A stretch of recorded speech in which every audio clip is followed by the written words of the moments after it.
Okay, welcome to this recording. This is Steve Patarini. It's just of January 2007, I guess, and I had collected a recording of Lois Homan, my aunt, when we were out at Linda's wedding in California in August, and I've been trying to get the recording I did on a digital recorder onto a CD so I could share it with the family. Linda also generously loaned me a copy of an interview Uncle Harry, Harry Homan, had given her about his war experiences, and so that'll be one of the tracks on here, and I'm hoping to interview Val and Sandra Patarini, my parents, and it'll just kind of give a neat family history and some background on what it was like when they were growing up, and maybe, through the years as we have legends, we'll have some records that are accurate. The way family stories go, sometimes those get a little bit distorted. Anyway, I apologize for the sound quality on some of these. I'm going to try and keep the levels low, but some of it's going to be difficult just because of the way the initial tracks were recorded. And I'm going to do what I can to make them better. And like I say, hopefully people will be listening to this for some time to come. And the first track should be Lois. All right, I think we have this thing on. Feel like I'm a reporter here. Now, were you actually born in Chicago, or were you born elsewhere? I don't know that even. Chicago. You were born in Chicago? Yeah. On the east side? Yep. Okay. Where Mom would have grown up, same house? Probably. Okay. And what was it like when you were growing up, when you were a little girl? Do you have any memories of being, because Mom didn't come along until you were a teenage girl. Right.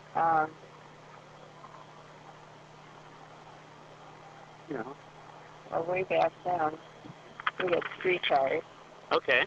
Cool. I graduated from high school at 16. Okay, so you got out early. And got a job right away. People said, oh, you'll never get a job. I mean, graduating at 16. Right. I got a job immediately. Good for you. 2 jobs. Okay. So that was in the loop, and I just started working on the loop. Okay.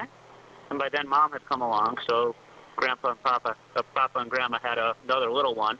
Yeah. So did you help out raising my mom, like, when she was a little girl? Or were you, like, babysitting and doing stuff like that as well? No. No? I wasn't really home that much. Okay. By then, you were out working already? Yeah. Okay. So that's about it then. Now, how did you meet Harry?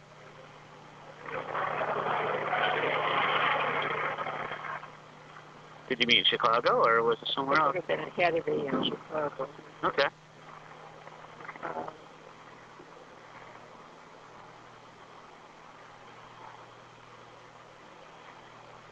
It would have been before the war. Before the war. He was in the military. So he was already a soldier when you met him? Yeah. Okay. All right. So the uniform probably caught your eye. Well, not really. There were things in common, and that was great. Yeah. Did you have mutual friends, or do you remember any? I don't think we had mutual friends. I mean, Okay. we went out on a date. I mean, not with one of them. Uh-huh. Because they were against. See, I lived on the east side. Okay. And in those days, you took the streetcar all the way into the loop. All right. And I graduated at 16, and people said, you'll just never find a job at graduating at 16. I went out to one bank. They hired me immediately. Nice. And I think there was another one, too, and I didn't take that job. So, I mean, I lucked out. I got 2 job offers. Nice. And this would have been during the Depression as well. Yeah. Wow. So, started when I worked in the loop for a long time. And now, how old were you when you married Harry? Do you remember? I could figure it out from family records, but I was just wondering if you remember. offhand, no, I don't remember. And then, did you have children before? Well, now, he got shipped overseas, I know that. Yeah. And you had Butch first? You had... Okay. But there again, he wasn't born until I think Harry was overseas or came back or whatever. So, Okay. so anyhow. Now, you spent some time in California while Harry was in the service, wasn't that true? Didn't you live here in some... He wasn't really stationed out here. Okay. I mean, wherever he was stationed, then I would go and we'd find a cheap housing or on not on campus, but on base. on Sure. base. Yeah. Then when he was shipped overseas, then I would continue to work. Okay. And then after the war, you came back to Chicago to settle there, or you lived in... Yeah, I lived in Chicago. Okay. So I don't remember when we left Chicago. Yes. Billy and Betty came along, or Betty and Billy, I guess, in that order. Yeah. Then you moved to Lansing. Wasn't that where you used to live? We lived in Lansing. Okay.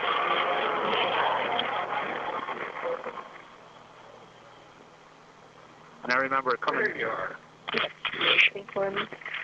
Oh, So, when you... Steve. okay. Okay. Are you driving home? Yeah. Oh, okay. That's why it's a little one. Oh, okay. I thought maybe the big one was the bigger one. No, that's just Coke. Oh. Because I remember your place in Lansing had the basement with the bar stools. Yeah. And I remember there was always ice-cold bottles of Coca-Cola, and you had the little bottle opener on the side, which to a 5 or 6-year-old boy was the most fascinating thing, along with all of Uncle Harry's rifles in the glass cases along the... He had all his glass case. Yeah. With rifles all. And he had a little workbench down there. That used to be where we'd have all the family gatherings. Yep. And Billy's bedroom with all the fluorescent posters.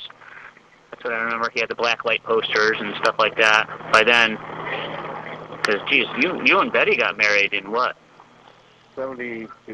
Was it? Okay, yeah, because I was just a little... I would have been 5 in 72. Or 72? Yeah. Was it? Okay. 67. You know what? It might have been earlier than that. was born in 72. Yeah, I was going to No, I was going to say, I mean, 72, Yeah, that just doesn't sound right. No, Les was born in 72. I was born in 66, and I'm Yeah. 8 years older than Les, I think. Or 6 years older than Les. Yeah. 68 we got married. Okay. 68, 78, 88, 98. That's 30. 2000. 32, 6, 38. Wow. 38. That's great. I think 38 years. Now, you worked in the John Hancock building, as I recall. Yep. And who did you work for? Was that another bank, or was that a... It was another bank. Okay. So I remember coming up to your office one time and seeing the view from up there, coming downtown and seeing you there. I was down there for quite a while. And where did Harry work? He worked in the city, too? He worked for Amoco. Standard Oil? Standard Oil. And did he work in the Standard Oil building? Did he ever work in the big high-rise? He No? worked in the plant. Whiting. Lighting? Okay.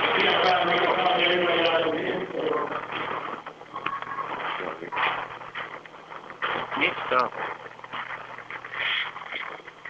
When did you and Betty get married? 68. Yeah, that sounds more like it. And then Lester would have been born in 72, which I was born in 66, and he was the little cousin when I was, 6 or 7. He was my...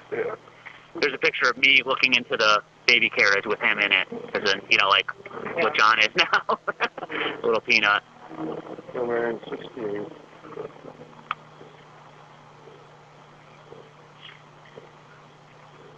Only 6 years the last time we checked. you might have to readjust your figures there, yeah. Listen to who's laughing up there. 72, so that makes Lester's 34 this year then. All right. Yeah. All right. Yeah, because I was trying to figure out, because I'm going to be 40 this Yeah, this when I said just 72, Christmas. I'm thinking, wait a minute. No, Les was born in 72. All right. Wow. And I remember you had a black dog named Dixie. Yep. When you used to live in Lansing. Yep. I remember that. And I think Billy still lived at home with you at that time. Yes. I can remember him having a very new driver's license and going driving with my sister and myself and taking us somewhere to a park or something.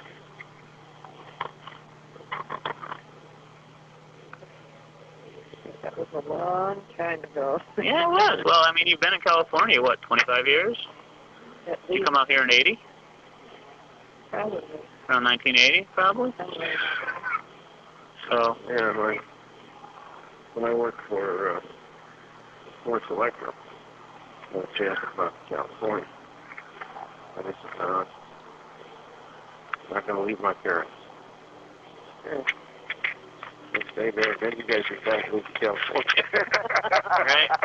Yeah, we did. We could have been there 3 or 4 years ago. and HR had already been out here. Yeah. Before you guys moved out Yeah. here. Because he got work out here, I guess. Well, he was in Washington first or somewhere out east. And then he came out. He was out on the East Coast. Yeah. Yeah. When he transferred out here, she's out looking for somebody. I realized that it's Carly. No, we're not going anywhere with that yet. There we No, well, and not only that. Okay, so in that segment, you could hopefully hear Lois and I having a conversation. You could hear the door opening from the reception of Linda's wedding and the different noise. At one point, I think older Les Hockenberry sits down and joins us and chimes in his 2 cents. And like I say, I was at the wedding, and I think I might have caught Lois a little off guard, but there's still some neat facts on there that I thought we would enjoy. Next is going to be the tape of Harry Homan that was about his war experiences. Hi, Linda. This is your grandfather. And it's Friday, April Friday, April 1990. 19th, Okay. 1996. 8:03. In the evening. Interview for Grandpa. Okay. At what age did you find out you were going to war?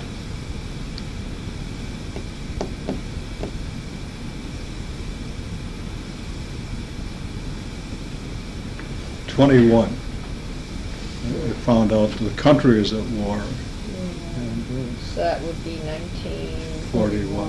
When the war started. Yeah. You didn't really know whether or not you were going until... Well, you're pretty sure. Yeah, but you signed up when? Yeah. Were you already enlisted in the No, Army? No, No. Or did you enlist once the war was already in progress? it was in progress for quite some time, actually.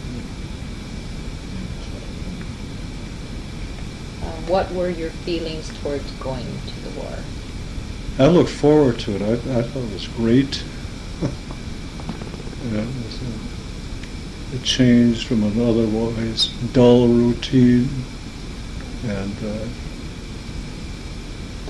You were proud to serve. well, it was an adventure. Were you excited to be supporting your country, or did you feel more like you were forced to go? Well, you felt an obligation. I don't think I fooled myself that I was going to save the country, no. I was involved in supporting our family to a great extent, so I had that aspect. Was wrestling with my personal desires. Did things such as your family or grandma hold you back? Did they support your going? They supported anything I wanted to do. But situation affected me, of course. And you were already dating grandma, right? You were Yeah, married. but he was helped support his family. family. you know, Yeah. Elaine and Bob. Because and Grandma, Mother. I'm wondering if she means you or your mom. Oh, no, my mother, I'm sure that's what they referred to. Yeah. I could never think of her as being grandma in that context. She was Well, 18. no, Lynn was asking you this. Well, I mean, you, Yeah. me using the word Yeah. grandma. Yeah, she's but- asking. Okay, where were you stationed? Well, initially I went to Camp Grant, Illinois, and that's more a reception center. I recall particularly the snow was about chest deep when we arrived there, and I had to open up new sections of the post. And then went from there to Camp Walters, Texas. And the day we arrived, it was 80 degrees. The next day it was 40. Oh my gosh. What was your title and duty there? My title was private, and it was a basic training camp, an infantry replacing training center. And that was their function. Every 13 Like a weeks. boot camp or something? Well, they got all these people in there. Every 13 weeks, they'd get another group, and they'd train them to be infantry replacements, and they shipped them out. Then they got another batch.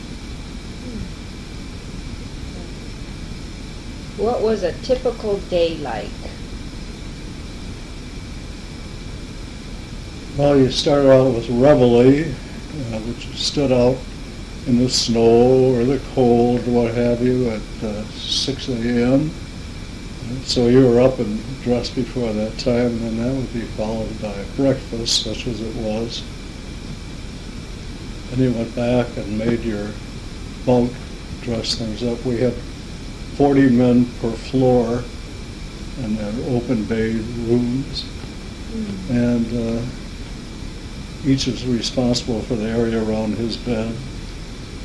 And sanitation is very important, of course. And following that, they had drill call at 8 o'clock, so we had to be ready to take off. So we ate at 6:30 or thereabout, and then we went back, finished up, and took off. And it'd be gone till noon. Recall was the next call that would be at 11:30. You come back, for lunch. Oh. Or unless you're out in the field somewhere, they feed in the field. And then drill call again would be 1 o'clock, as I recall, until 4:30. And then they'd go back to the cantonment area. And at 5 o'clock, they'd stand retreat. You had to change clothes, the Class A uniform, and stand retreat. And then following that, you had the evening meal. And after that, you supposedly were free, but you had to clean all the equipment got dirty that day, and you had all the ongoing extra duty guard, KP, all the functions that ran an organization. So I learned to wash dishes and to peel potatoes in 6 cuts. Oh. Okay, and did you keep certain things like photos and so forth with you to keep you going? Yes, I had a Foot Locker, and I had photos in there. And at Christmas, she sent me a little Christmas tree. I had that in there. Or did I get that elsewhere? I don't remember. It's a little plastic Your mother tree. and I went and visited you at Camp Grant before you left. Yeah. What did we gave you there? I don't Yeah, I had some photographs and letters, of course. How long did you participate in the war?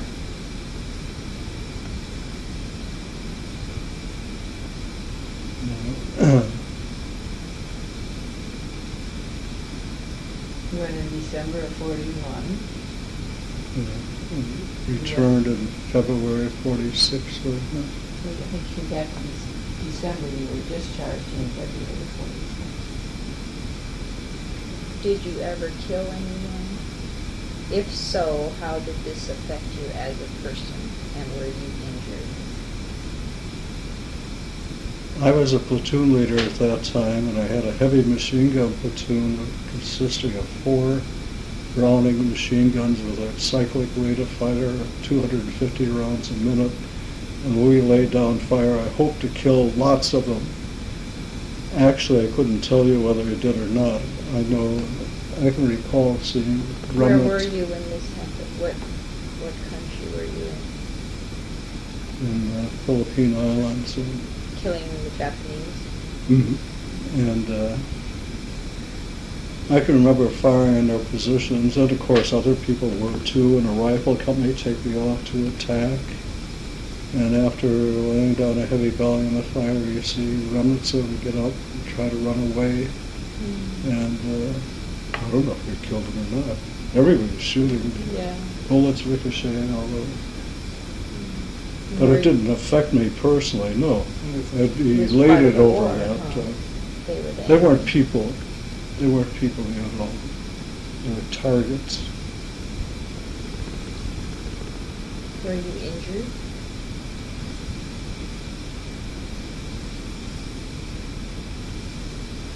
No, I was never shot or anything like that. I was on the receiving end of artillery fire and our own mainly, and aircraft bombs and that sort of thing. I was injured in the sense I'm sure that's where my deafness began and that sort of thing. I had concussion, and ears are bleeding, nose bleeding, everything. What's an What injury? about your knee? Was that something else? When the shrapnel? No. Oh. No, I was never wounded per se. When I was in the hospital, I had a big sore appear in my hand, and they opened it up finally and took out a sliver from a grenade, which was, it would look like a watch spring. It was nothing. But that's the only penetration in my body that I remember.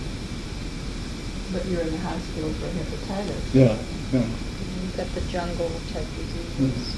Oh, Or- hepatitis. Oh, you I had mean, did you get malaria or anything like that? Weren't you out in the I Philippines? think we did, yeah. Yeah. I never knew what it was, you know. No. Hepatitis, we were Liver. ward after ward, shades of yellow, you changed daily. Yeah. Okay. Did you lose any close friends? Oh, sure.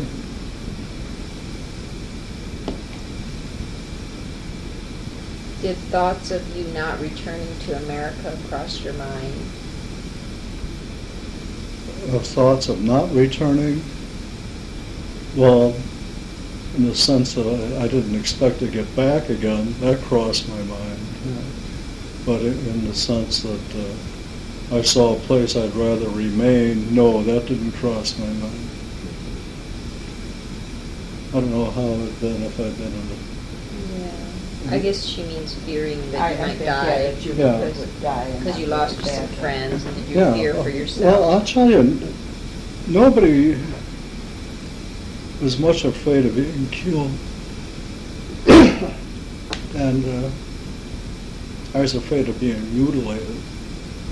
And I think that was the usual feeling. You didn't want to go home and have your parents turn away from you, discuss or anything like that.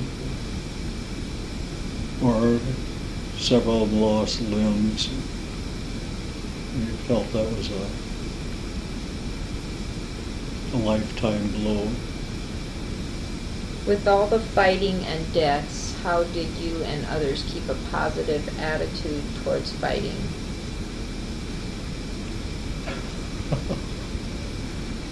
Just had to do it. I know. I mean, you're sitting here, and this guy over here is trying to kill you, and you're shooting back and forth. You're going to have a positive attitude. or else you. It's him or you, right? That's what I would call a damn fool question. Oh. No, I don't really mean that for Linda. No. but I guess she means feeling patriotic. that Yeah, you should be doing I'm sure it she still. does, philosophically. Okay, do you have any specific events that happened that are a vivid memory to you today? I have a lot of them. Some of these engagements where you come under fire, I can remember every blade of grass, like a photograph in front of me. Yeah. I guess your senses are just tuned to that. What thoughts and feelings did you have when you found out you were going home? That the war was over? or Disbelief. whatever? Who told you? How did you hear about it? When I heard the war had ended, I was in a big headquarters in Manila. This wasn't in an infantry unit any longer, and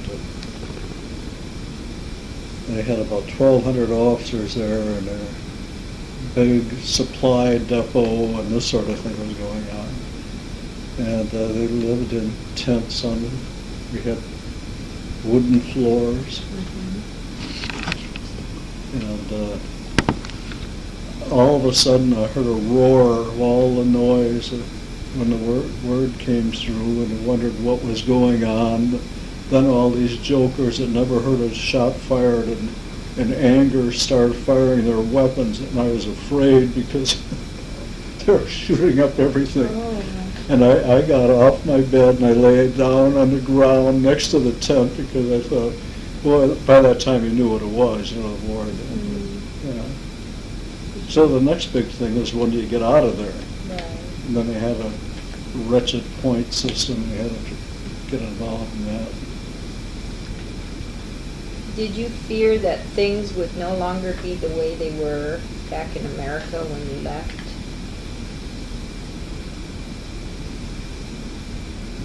To some extent, but by and large, I expected things to be pretty much the same you left them. Yes. And who were you coming home to?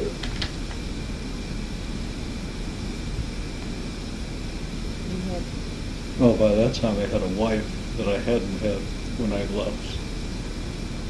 Then you had somebody else. Yes, that's right.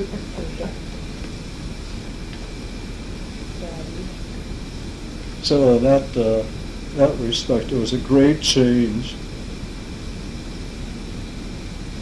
What was it like when you returned? Had a lot changed?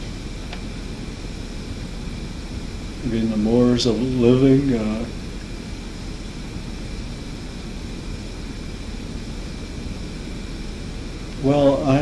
It was a drastic change from the way of life I had led previously.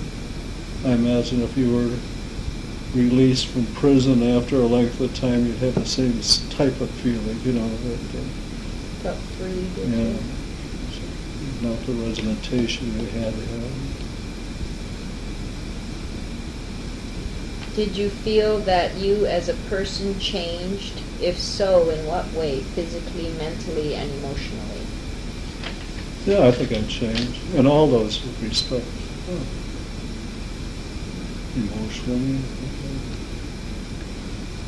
I had a greater appreciation of things I hadn't had previously. I had new responsibilities, and I look forward to that. I still have them. Yep. Number 12. As the years have passed, are there certain things, experiences, or actions and so forth that cause you to be the way you are today? In other words, are there things you did while at war that are still part of your habits? Yeah, I think a lot of your personal hygiene habits that were ingrained at that time. The sequence of the brushing your teeth and whatnot. And, I don't know. Probably would have been the same had you remained home too.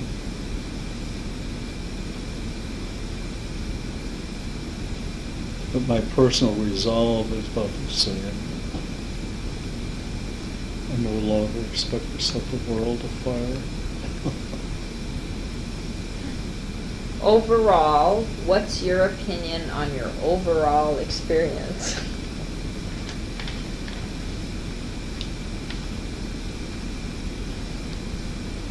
Well, I'm grateful for having had it to an extent.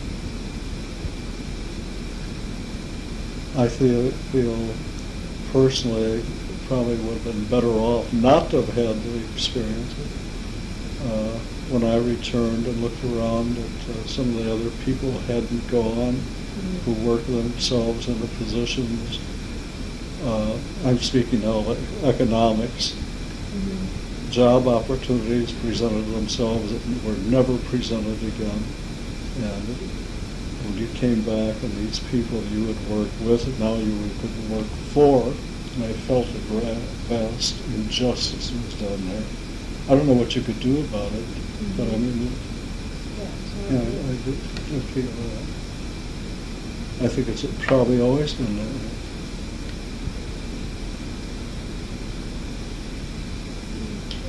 Is there anything else you'd like to add about your experiences that we didn't cover?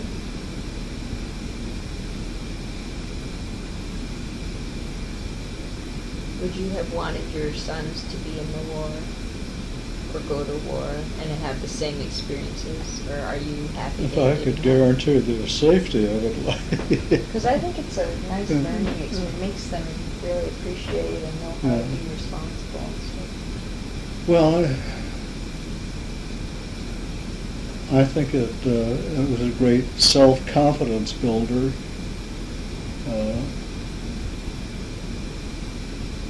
I led a small unit, usually 30 or 40 men, and when any order to come along, something must be done, so you formulate a plan or as part of a larger plan, and then you say, let's implement this plan, and you look and there's 40 pairs of eyes on you. Who's the first one up the hill? Particularly you see that some branches move up there and probably a monkey, but the hair on the back of your neck starts to tingle. And had I had a rifle platoon, you sent out scouts first, but I didn't, so I'd go. They followed me, and the platoon started up with me. I mean, that sort of thing. And that was a confidence builder. I feel like I got away with it this time. You're a good leader, I'm sure. Okay. So, I guess that's it. What you wanted to know? The only thing I'd like to add is Highland. Grandma can say something too, both of you, so that Now she could probably. she'll hear that. She really had some experience. Why don't you tell a little of your experiences as a wife of a person in the service or gone to war? Were you fearful for Dad? And Well, of course, you always are, yeah. yeah. You're fearful and you wait for the mailman. He was always very good about writing every opportunity. And nobody ever wanted to have an unforeseen knock on the door with somebody holding a Western Union telegram Did for you you. fear that every time the doorbell rang? for a Well, while? because it could always be, you didn't want that. But you made the best of it. We had some good times. You made a lot of friends too. I mean, you got along on $5 a week. Well, the money was cheaper then. I mean, and then in Virginia, Georgia, and I lived in Alabama, and you made $15 a week, and you paid $9 for your room and board. Yeah, right. Say that. So, but it was still worth it to be with him. I mean, the time, because you didn't know what the future held. That's right. So did you ever feel like crying and saying, "Don't go, don't go"? No, because everyone was going. I mean, the ones that didn't go were usually 4Fs. They were that- the lice. Yeah, they were Flat 4Fs. feet and afraid yeah, and cowards. yeah. So, but everyone was going. Some men were gone longer. I mean, the ones who went in the beginning and before the war started to Africa, they were gone, 5 and 6 years. So, a year and a half he was gone. We were lucky that way. And when were you allowed to join him at where he was stationed? Anytime you had the money to go. You didn't know how long you'd see him, because, well, in basic, this first 13 weeks, that's basic No, training. once you visit. Oh, you can, but that was in Texas. We lived in I Chicago. had You no had to have time at money. all. I kept Yeah, busy they had- 24 yeah. hours a day. And then from there. There was no provision made for her, nor was there on any of those military posts. There No, were they no didn't have hospital housing. facilities No, they for had- her. When the baby came along, you contracted with a civilian doctor, didn't you? I think I did go to, I know that probably Captain, at Benning, I probably did go to the military hospital. well, Captain Hildreth, I think it was in the 70th Division, and he knew you. Yeah, but I Because went to a when- civilian doctor. When the message came to me that your water had broken, we were just pounding the road. And he was there. I said, "How close is a baby to When the being water born?" broke. He said, "Pretty close." Oh. Because they wouldn't let you go for that. Yeah. To get it. They have it really easy now. As a How child, Oh, yeah, they don't Never have said- any of the rules that they have He now. said, it's like launching a ship. You have to be there to lay the keel, but you don't have to be there for the thing to be launched. I said, "Yes, sir," and I thought, like hell, you joker. That goes through the wall over it. Yeah, you were there then, huh? For the Yeah. work. But that's good. But we had another guy, it was court-martialed, and he was arrested in quarters because he had gone in to see his wife. So I thought, well, here comes another one. You were too valuable. No, he didn't get caught. Oh, well. So would you like to add anything about how you felt? And how were you when I you don't came think she's home? made Were up you her all- mind yet.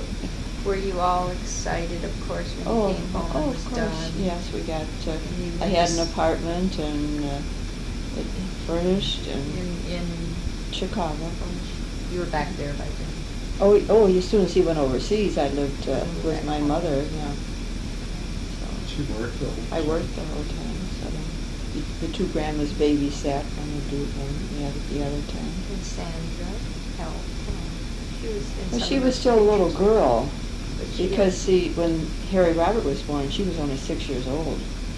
That's So, I why mean, they're I closer remember to- her. She was just a kid. I Yeah, used she to was see just- her playing in the corners. Yeah, so I said, She was a little baby. You said. yeah, she was just a little girl. So, She's young. yeah, and then Elaine, and then Bob went to Europe. He was in the service, but he went to Europe, so they never met. You never saw Bob in the service, except when they came home on leave. Because he went in, I don't even remember when he came home. Did he get home before you or after? Well, that you? one picture in there, we were both at home at the same time. But I don't remember. He must have come home after you. Yeah, I No, don't we were remember. both in the same one. The one in the bedroom. No, I'm talking about when you came Oh, home. Okay. I don't remember if discharged. Bob No, was I don't. home then or not. Well, he went in a different post. He went into Devon's and You Massachusetts. couldn't Yeah. stay together. They didn't do Oh, it that no, way. no. He was in the, He was, they trained him to be a medic, and he was an aide man, and I think a stretcher bearer, all that stuff. Wow. but he went in after Dad, and then he went to Europe, so he was in France, and I don't know if he went to Germany. I think we have pictures of him in France, but I thought by my going, he would remain home. We went right after you. They were taking. I bet Elaine would have gone too if she could have. Probably She's, would have. very patriotic. From the beginning, they weren't really taking women. It was No. later in the war when they had the They wax took the and the nurses waves. and things. The nurses, Yeah, right, but I they mean the wouldn't want waves the- and the yeah. wax, that came much, Well, that was this Roosevelt's supporter, Hobby, had a newspaper, and he created that whack for her, Vita Culp Hobby. I still remember her name. She was a colonel or something, you know. Oh, what a waste. Very good. Say goodbye. Well, goodbye, Linda. We hope to see you soon. You want to go tomorrow? No, if you- Bye, Linda. I'm concluding the interview now. All right, that sounded like that was actually Lois chiming in there along with Harry Homan, and sounded like John was in the background kind of helping to orchestrate the whole thing for the family history project that Linda had at one point, I guess.